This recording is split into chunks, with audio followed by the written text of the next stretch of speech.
যেখানেই যাবেন, যখন যাবেন, তখন আপনি তাদেরকে বলতে পারবেন যে এতদিন আমরা জামাত শিবিরের কথা শুনেছি, আর আমি কাছ থেকে ওলামায়ে কেরাম জামাত শিবিরকে দেখেছি। কথার সাথে যে গল্প রচনা করা হয়, গল্পের চরিত্র আমরা না, কল্পিত চরিত্র সেগুলো। আমরা হচ্ছি সেই চরিত্র যারা মানুষের পাশে দাঁড়ায়। আপনারা যেভাবে বলেছেন, আপনারা মন্দিরে মন্দিরে পাহারা দিচ্ছেন, জনগণের যে মানে তাদের যে জানমালের নিরাপত্তা বিধান করছেন, একই সাথে সরকারি প্রতিষ্ঠান, অফিস, আদালত সব জায়গায় আপনারা যেভাবে নিরাপত্তা দেওয়ার কথা বলছেন, আমরা এই বাংলাদেশই তো দেখতে চাই। আসসালামু আলাইকুম ওয়া রাহমাতুল্লাহি ওয়া বারাকাতুহু। আউযু বিল্লাহি মিনাশ শাইতানির রাজিম। বিসমিল্লাহির রহমানির রহিম। শুকরিয়া আদায় করছি রব্বুল আলামিনের, যিনি আমাদেরকে স্বল্প সময়ের নোটিশে উপজেলা নির্বাহী অফিসারের কার্যালয়ে আদর্শ সদর কুমিল্লা আমরা আসলাম, শুনলাম, দেখলাম, হৃদয়তা এবং হৃদয়ের উষ্ণতা আমরা উপভোগ করলাম। স্যার যেমন করে তার নিজেকে আমাদের সামনে উপস্থাপন করেছেন এবং এসিলেন্ট স্যার সহযোগিতা আমাদের পার্শ্ববর্তী এলাকার কৃতি সন্তান। তো আমরা এতটুকুন আপনাদেরকে এনশিওর করতে চাই যে আজকে বাংলাদেশে যে বিষয়টা প্রেক্ষাপট একটা পরিবর্তন হয়েছে, চেঞ্জ হয়েছে, এই পরিবর্তনটা হওয়ার কারণে স্বাভাবিকভাবেই একটা চেইন অফ কমান্ড, এটা একটা ভিতরে একটু ছন্দপতন হয়েছে, এটার ভিতরে একটু ঘাটতি দেখা দিয়েছে। এটা আমরা নিজেরা উপলব্ধি করছি। যেমন যেদিন সরকারের পতন হলো, এই স্বৈরাচারী সরকারের, এবং অনাকাঙ্ক্ষিত কতগুলো জীবন নাশের পরে যখন একটা পট পরিবর্তন হয়ে গেল, আমরা কিন্তু তখন ময়দান ছাড়িনি। আমি কুমিল্লা শহরে থাকি, অথচ কখনো আপনার অফিসে আসিনি। যেমন গতকালকে আমরা যখন ওসি সাহেবের এখানে গিয়েছি ব্রাহ্মণপাড়া, যেহেতু ওটা আমার নিজের উপজেলা, উনি বলতে চেয়েছেন যে তারা তো কখনো আসেননি। তা আমি এর জবাবে এটাই বলেছিলাম যে আমরা কখনোই সুদিনে আসার দরকার নাই। আপনাদের যখন ক্রাইসিস পিরিয়ড চলে আসবে, ওভারকাম করার জন্যে আমরা বরাবরই আপনাদের পাশে দাঁড়াই, এটাই আমাদের স্বভাব। কারণ আমরা কখনোই থানায় আসামি ছোটাই নেওয়ার জন্য অথবা দালালি করার জন্যে, এটা আমাদের স্বভাব না, আমাদের সাথে যায়ও না। সুতরাং যারা এই জন্য এই কাজগুলো করতে চায়, তারাই স্বাভাবিকভাবে বারবার থানায় ছুটে যায় নিজের ক্ষমতা পাকাপুক্ত করার জন্য এবং নিজেদের স্বার্থকে চাওয়াকে পাওয়ায় পূর্ণতা দেওয়ার জন্য সাধারণত তারা এই কাজগুলো করে। তা আমরা ওনাকেও বলেছি এবং আমরা সেই ঘটনার পর থেকে আপনি জেনে খুশি হবেন যে ব্রাহ্মণপাড়া উপজেলায় মানে একজন সিপাহির দিকে অথবা একজন ওসি সাহেব থেকে শুরু করে একেবারে দারোয়ান পর্যন্ত, সেখানকার যারা রান্না করে সেই লোকগুলো পর্যন্ত কেউ বাঁকা নজরে তাকাবে এই সাহসটাও ব্রাহ্মণপাড়া উপজেলায় কেউ করে নাই। এটা আমরা এনশিওর করেছি। আমাদের ছেলেদেরকে আমরা সেখানে দরজায় গেটের সামনে বসিয়ে দিয়েছি যে একটা লোক এখানে আসতে পারবে না সাধারণ মানুষ। কারণ এই সুযোগে অনেক জায়গায় আপনি নিশ্চয়ই জানেন, সচেতন নাগরিক হিসেবে অনেকগুলো থানা লুট হয়েছে, অনেকগুলো অস্ত্র দুষ্কৃতিকারীদের হাতে চলে গেছে। এটা আজকে আতঙ্কের বিষয়, এটা আজকে ভয়ের বিষয়। তা আমরা বলেছি যে এই লুটতরাজ, এই রাহাজানি, এই সন্ত্রাস, তাইলে কি হলো যে ব্যক্তি পরিবর্তন হলো, কাজগুলো তো রয়েই গেল, বরঞ্চ আরও পুরো মাত্রায় রয়ে গেল। আমরা বলেছি ব্যক্তির পরিবর্তনের পাশাপাশি আর্থসামাজিক প্রেক্ষাপট যতদিন পর্যন্ত পরিবর্তন না হবে ততদিন পর্যন্ত আমরা মাঠ ছাড়ব না, আমরা আমাদের কথা বলা থামিয়ে দেব না। সুতরাং আমরা ওলামায়ে কেরাম যেমন করে শুক্রবারে জুমার দিনে মসজিদের মেম্বারে আমরা কথা বলি, যেমন করে মাহফিলের মঞ্চ আমরা কথা বলি, মানুষকে বুঝাই, আজকে আমাদের সময় এসেছে সেই কথাগুলোকে আলোচনার মাঝে সীমাবদ্ধ না রেখে কার্যতে রূপ দেওয়ার জন্যে। আর সেই রূপ দিতে গিয়েই আজকে আপনাদের কাছে চলে আসা। আমরা আপনাদেরকে এনশিওর করতে চাই যে আপনাদের যখন যে কোনো ক্রাইসিস পিরিয়ড আপনাদের সামনে আসবে, আমরা আছি ইনশাআল্লাহ। সেটা রাত বিরাত হোক, যখনই মনে করবেন যে ডাকা দরকার। কারণ আমাদের একটা ফেস ভ্যালু আছে। আমরা যদি এই আপনার অফিসের সামনে দাঁড়িয়ে যাই, বাংলাদেশের যত বড় দুষ্কৃতিকারী হোক আমাদের সামনে দিয়ে অন্তত উপজেলায় ঢোকার মতো সাহস করবে না, এই বিশ্বাস আমাদের আছে ইনশাআল্লাহ। সুতরাং আমরা আজকে আপনাদের মাধ্যমে এই রাষ্ট্রকেও জানাতে চাই যে যারা আপামর জনতা আছে সবাইকে আমরা বলতে চাই, গতকালকে আমরা পুলিশকে আলাদা নিয়ে কথা বলেছি, সিপাহীদেরকে নিয়ে আলাদা কথা বলেছি যে আপনারা কেন চাকরি ছাড়বেন, আপনারা ব্যবহৃত হয়েছেন, আপনারা নিজেরা কোনো কিছু করেননি, যেহেতু এটা একটা চেইন অফ কমান্ড আছে এই বাহিনীর ভিতরে, তো ঊর্ধ্বতন কর্তৃপক্ষ যে হুকুম করবে আপনি পালন করতে বাধ্য, আপনার মনের চাওয়া ইচ্ছায় হোক আর অনিচ্ছায় হোক। সুতরাং এটার জন্য আপনারা দোষী না, আপনাদেরকে আমরা দোষী করিও না। কিন্তু এই থানাগুলো ছেড়ে গেলে মানুষ যখন মনে করবে আইন শৃঙ্খলা রক্ষাকারী বাহিনী নাই, তখন কিন্তু আরও সমস্যা দেখা দেবে। আমরা এগুলো বলেছি এবং আমরা হিন্দু যারা, আমি ওদেরকে তো সংখ্যালঘু বলতে চাই না, ওরাই বাংলাদেশেরই নাগরিক এবং বাংলাদেশের নাগরিকদের ভিতরে কোনো ক্লাস নাই, সবাই আমরা ফার্স্ট ক্লাস নাগরিক। সুতরাং এখানে আমরা বারবারই বলেছি যে ইনশাআল্লাহ হিন্দুদের এবং বৌদ্ধ, ইহুদি, খ্রিস্টান যে ধর্মাবলম্বী হোক, তারা নিশ্চিন্তে নিঃসংকোচে তাদের ধর্ম করবে। এবং বাংলাদেশে কি হয় যে যখনই কোনো মন্দিরে আক্রান্ত হয়, যখনই কোনো হিন্দু লাঞ্ছিত হয়, তখন মনে করে এটা উলামায়ে কেরামদের কাজ, আলেম ওলামার কাজ, মাদ্রাসার ছাত্রদের কাজ। অথচ আজকে আপনি ঘুরে ঘুরে দেখেন প্রতিটি মন্দিরের সামনে আমরা আমাদের ছাত্রদেরকে পাহারায় বসিয়েছি। আমি ঘটনার দিন রাত্র 2:30টায় আমি ঘুমিয়েছি, আমার তো কোনো কাজ ছিল না, আমার তো সরকারের পক্ষ থেকে কোনো ডিউটি ছিল না, কিন্তু আমার যে বিবেক আছে, আমার যে হৃদয়ের উপলব্ধি আছে, এই মানুষগুলোকে যে আমি হৃদয় দিয়ে ভালোবাসি, এজন্যে আমি ঘুরে ঘুরে রাত্র 2:30টা পর্যন্ত সকল মন্দিরের সামনে লোকজন আমাদের চলে গেল কি না, পৌঁছলো কি না, এটা এনশিওর করার জন্য আমি রিক্সা নিয়ে ঘুরেছি। আমি সব জায়গায় তাদেরকে আশ্বস্ত করেছি।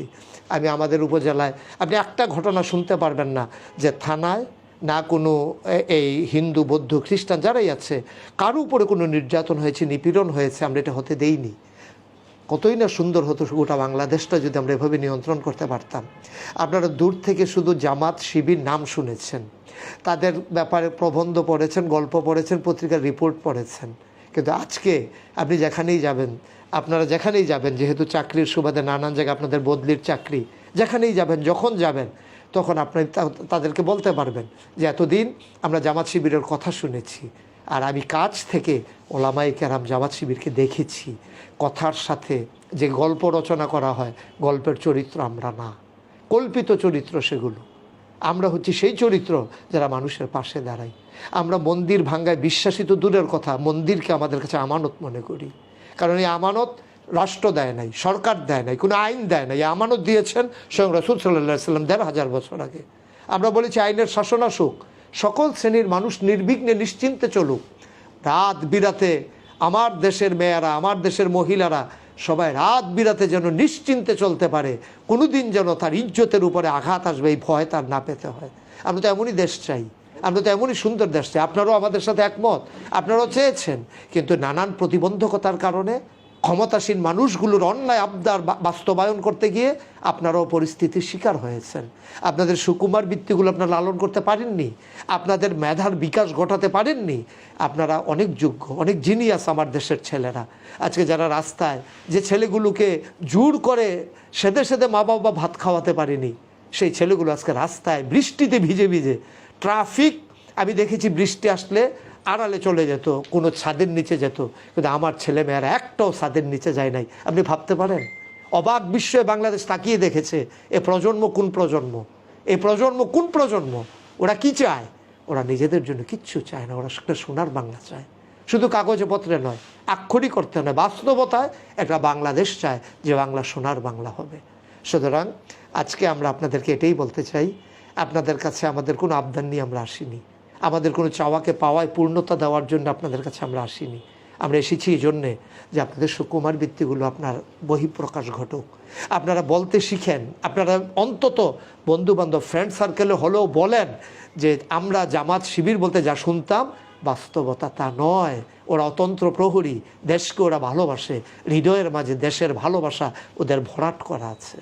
সুতরাং আজকে আমাদেরকে আপনি সময় দিয়েছেন, আপনি ব্যস্ত মানুষ, অনেক দায়িত্বপূর্ণ একজন মানুষ।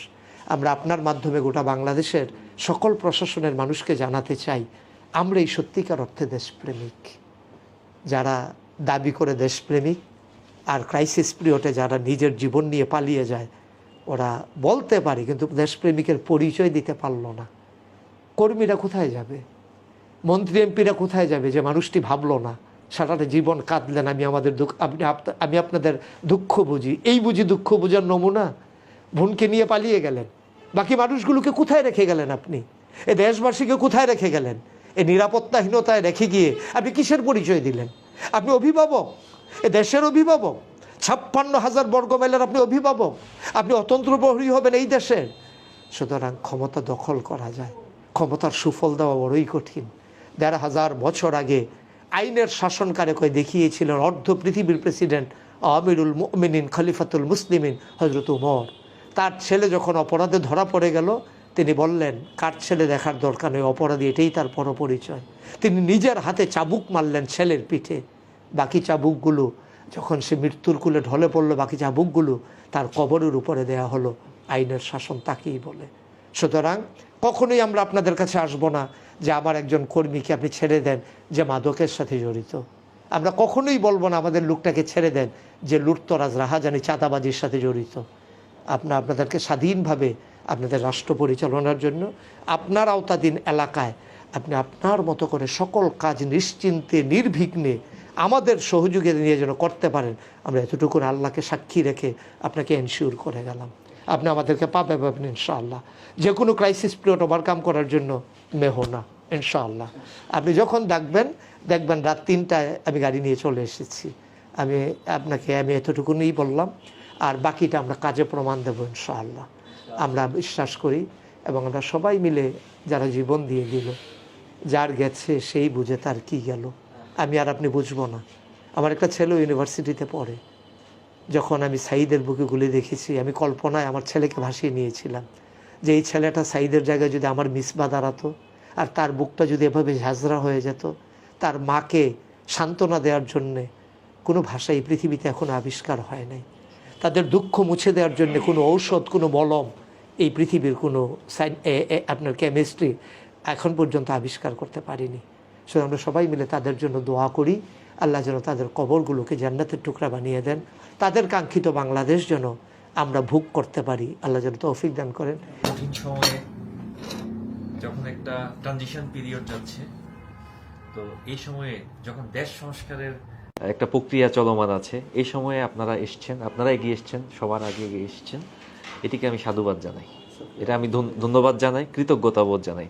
আপনারা যেভাবে বলেছেন, আপনারা মন্দিরে মন্দিরে পাহারা দিচ্ছেন, জনগণের যে মানে তাদের যে জানমালের নিরাপত্তা বিধান করছেন, একই সাথে সরকারি প্রতিষ্ঠান, অফিস, আদালত সব জায়গায় আপনারা যেভাবে নিরাপত্তা দেওয়ার কথা বলছেন, আমরা এই বাংলাদেশই তো দেখতে চাই। এখন আমাদের আইন শৃঙ্খলা রক্ষাকারী বাহিনীটা এখনো পুরোপুরি মানে গুছিয়ে উঠতে পারেনি।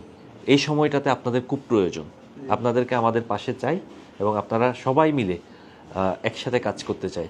আমরা একটা বৈষম্যবিহীন বাংলাদেশ চাই। আজকে যে সমাজে এত লুটতরাজ হচ্ছে, একটা আইন শৃঙ্খলার যখন অবনতি হয়েছে, এই সুযোগটা নিয়ে কিছু মানুষ দুষ্কৃতিকারী, তারা, আমি দুষ্কৃতিকারী বলবো না, আমরা বলবো তারা সুযোগ সন্ধানী এবং সুবিধা বঞ্চিত এই মানুষগুলোর কাছে, যে লোকটা কুমিল্লা পুলিশ লাইনে ঢুকে 1 বস্তা চাল মাথায় নিয়ে চলে গেছে, তার স্যান্ডেলটা ফেলে গেছে, তার কাছে ওই 1 বস্তা চালের মূল্য আছে, এটা বুঝতে হবে। এই মানুষটার কাছে চালের মূল্য আছে, যদি তার সেই অভাবটা যদি আমরা মিটাতে পারি, এই মানুষগুলার যদি এই অভাবটা না থাকে, কখনো এই মানুষগুলা কিন্তু এই সুযোগটা নিতে আসবে না। আমি বিদেশে পড়াশোনা করেছি, আমি আমার মানিব্যাগ বিদেশের মানে পরিবহন ব্যবস্থা যেটি আছে, তাদের মেট্রো রেল আছে, তাদের বাস আছে, সেই গণপরিবহনে আমার ওয়ালেট 3বার হারিয়ে গেছে, 3বারের মধ্যে 2বার আমার বাসায় এসে আমার ওয়ালেটটা আমাকে দিয়ে গেছে। এবং সকালবেলা ফোন করে বললো যে আপনি কি রোমেন বলছেন? আমি বললাম জি বলছি। বললো যে আমি আসলে খুব দুঃখিত, আমি আপনাকে আসলে সকাল সকাল ডিস্টার্ব করছি। বললাম যে কেন? বললো যে আপনার একটা ওয়ালেট মনে হয় হারিয়ে গেছে, আমি অনেক কষ্টে আপনার কন্ট্যাক্ট নাম্বারটা, আপনার আইডি কার্ডটা দেখে জোগাড় করে আপনার ওয়ালেটটা বাসায় ফেরত দিতে এসেছি। তো এই যে একটা মানুষের মধ্যে নির্লোভ, মানুষ যখন তার অভাব থাকে না, তখন তার মধ্যে লোভ থাকে না। তো এই অভাব থেকে কিন্তু মানুষের এই লোভের জায়গাটা তৈরি হচ্ছে। তাইলে সমাজে যে একটা অসামঞ্জস্য, আছে, ইনইকুয়ালিটি যেটাকে আমরা ইংরেজিতে বলি, এই ইনইকুয়ালিটি থেকে কিন্তু এই মানুষগুলোকে এই লুপ্তরাজের দিকে কিন্তু ধাবিত করছে। তো আমরা আপনাদের কাছ থেকে আশা করব সমাজের এই বৈষম্য দূরীকরণে সবার আগে কাজ করবেন। ওই জায়গাটাতে কাজ করা আমার সবচেয়ে বেশি জরুরি। কিছু মানুষ অনেক বেশি ধনী হয়ে গেছে, কিছু মানুষ অনেক বেশি গরিব রয়ে গেছে। তাহলে এই মানুষগুলোকে যদি আমরা উঠিয়ে নিয়ে আসতে পারি তাহলে আমাদের সমাজে শান্তি শৃঙ্খলা ফিরে আসবে, এটি আমার বিশ্বাস। আপনাদেরকে এক নিয়ে আমরা আলেম ওলামা, জামায়াত, শিবির, বিএনপি সকল রাজনৈতিক দলকে নিয়ে আমরা একসাথে কাজ করতে চাই। আমরা একটা বৈষম্যবিহীন সমাজ গড়তে চাই। এই সমাজের অংশীদার হবে সকলে। ধন্যবাদ।